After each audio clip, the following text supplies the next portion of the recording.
In this video, I will show you how to add Cash App to Apple Pay. Now, if you try to add Cash App card to your Apple Pay, you may get this error here which says card not added, contact your card issuer for more information. So if you try to add your card manually and you didn't succeed to do that, what you're gonna have to do in order to fix that problem is simply open Cash App on your iPhone or iPad and then simply tap on Cash Card. Then select the image of your Cash Card, and then what you're gonna have to do next is simply tap on the menu option that reads Add to Apple Pay. On the next page, follow the directions as they appear on your screen.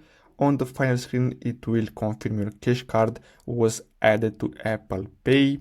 Then hit Done, located at the bottom of your screen, and basically that's all you have to do. So, I really hope you found this video helpful. Don't forget to like and subscribe. Thanks for watching.